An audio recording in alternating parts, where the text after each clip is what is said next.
বাংলার প্রসঙ্গে আসবো এবার, কারণ 26-এ রয়েছে নির্বাচন এবং সেই নির্বাচনের আগে কার্যত এবার বেশ শুরু হয়েছে তৃণমূল সাংসদ শত্রুঘ্ন সিনহা আসানসোলে তৃণমূল সাংসদকে নিয়ে এবার বিব্রত হয়েছেন বাংলার মুখ্যমন্ত্রী অর্থাৎ তৃণমূল সুপ্রিমো মমতা বন্দ্যোপাধ্যায়। অন্যদিকে তৃণমূল সাংসদকে ধন্যবাদ জানিয়েছে বিজেপি। কি রয়েছে বিজেপি বিধায়িকা অগ্নিমিত্রা পালের বক্তব্য, শুনুন।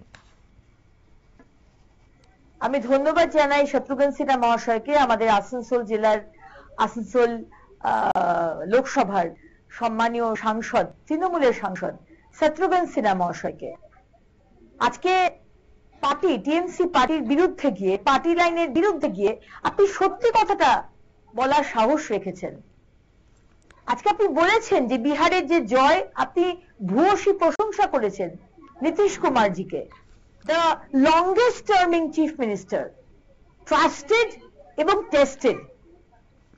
আমি জানি না মুখ্যমন্ত্রী, আজকে আপনার যে দ্বিচারিতা, আপনি এবং আপনার পার্টি এবং ইন্ডিজোট যে দ্বিচারিতা করে বাংলার মানুষকে বিভ্রান্ত করার চেষ্টা করছেন, যে সরকার কোনো কাজ করেনি, এনডিএ সরকার কোনো কাজ করেনি, এসআইআরটা ভুল, এসআইআর হওয়া উচিত নয়, আজকে সম্পূর্ণ এগেনস্টে গিয়ে নীতিশ কুমারজির ভূয়স প্রশংসা করলেন। এবং এটাও ভুললে চলবে না শত্রুঘ্ন সিনহাজি, যে বিহারে সব থেকে বেশি ভোট পেয়েছে কিন্তু বিজেপি।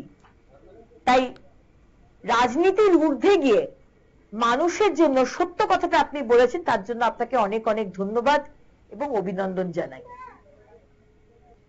বিজেপি বিধায়িকা অগ্নিমিত্রা পালের বক্তব্য আপনারা শুনলেন। অর্থাৎ এক্ষেত্রে তৃণমূলের বিরুদ্ধে গিয়ে সুর চড়িয়েছেন তৃণমূল সাংসদ শত্রুঘ্ন সিনহা। তিনি বিহারে বিজেপির জয়ের পর নীতিশের প্রসঙ্গে পঞ্চমুখ হয়েছেন তৃণমূল সাংসদ এবং তারপরে বিজেপি বিধায়িকার গলায় তার প্রতি কার্যত ধন্যবাদ জানিয়েছেন তিনি। নিয়ে নিচ্ছি ছোট্ট একটি বিজ্ঞাপন বিরতির, সঙ্গে থাকুন।